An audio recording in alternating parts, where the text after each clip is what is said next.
Another coffee break, Doug? What is this, Europe? What? Too early in the morning for bad jokes?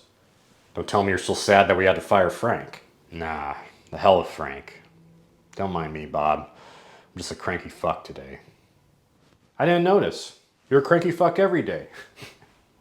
Come on, tell me what's on your mind.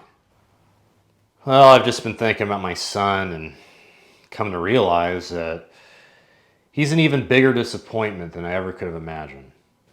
My son, can't even say it. He's a podcaster. Podcaster, huh? Yeah, I've heard about those. Well, what's so wrong with that? Let me show you. My son recorded this yesterday. All right.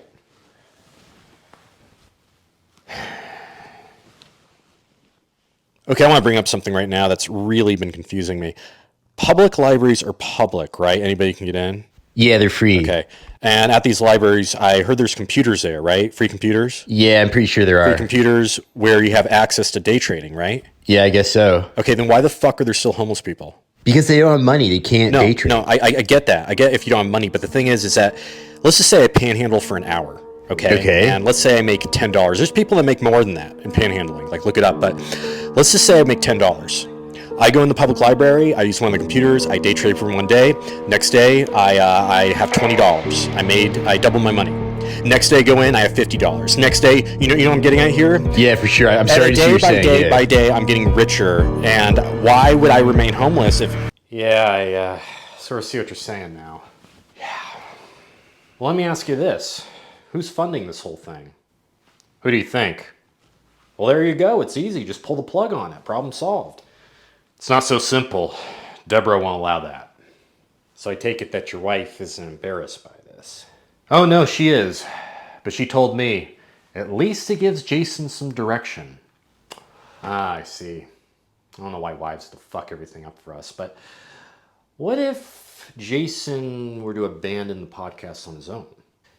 He won't. He thinks he's actually good. Well, what if you convinced him? Oh, yeah? Well, how do I do that? Come on, Doug, you know how. Think about all those people over the years, the ones that HR told us we couldn't just straight out fire. What do we do in those situations? We make the work environment so miserable they want to quit on their own. I know, Bob, but the thing is, this is different. I'm his dad. Anything I do, Jason's going to want to fight against that. There's no way I can convince him to quit. Well, maybe not you personally, but someone else could. Who? Well, podcasters need producers, right? Yeah. Then hire one. And hire someone who's really awful. I mean really awful. Someone who when they walk in the room, they just suck the joy out of the room. Someone who's just so miserable, so insufferable that if you're forced to work with them for even 5 minutes, you'd want to quit on the spot. All right, I see what you're saying. But how am I going to find someone who's that horrible? Hey, Wyatt. Doug and I were just talking about you, and Doug wanted to ask you something. Doug, you want to take the reins? Yeah, Wyatt, want to ask you, this might seem to come out of left field, but my son is a podcaster. I don't know if you ever watch podcasts. You don't need to explain to me what podcasting is. I'm quite aware that's the occupation for the talentless. Essentially, podcasting is the modern day photography. Right. Well, anyway, my son's podcast, don't get me wrong, it's a great podcast, but it could use a little improvement. And I was talking to Bob, and Bob mentioned that he could use a producer, someone who's really well-versed in technology. And so I wanted to know, maybe he'd be interested in joining his team. Joining his team? As in you want me to render charitable services to a trust fund baby so you can further pollute the internet? Oh, no, Wyatt, I'm not asking you to do this for free. I would pay you a very good salary for your time there. Think of it as a high-paying sabbatical. A corporation that remains open on Christmas Eve is randomly offering a high-paying sabbatical to an IT specialist. I highly doubt that your spontaneous generosity is unconditional. As a layman would say, there must be a catch. No, there's no catch. Bob told me how smart you are, and how much of an advocate you are against misinformation. And this podcast could really use that. And if I could add, Wyatt, you're in a great position because we can have Caleb take over for you while you're on the podcast. While you're on the podcast, you wouldn't have to worry about your job duties here. And your job, of course, will be waiting for you when you get back.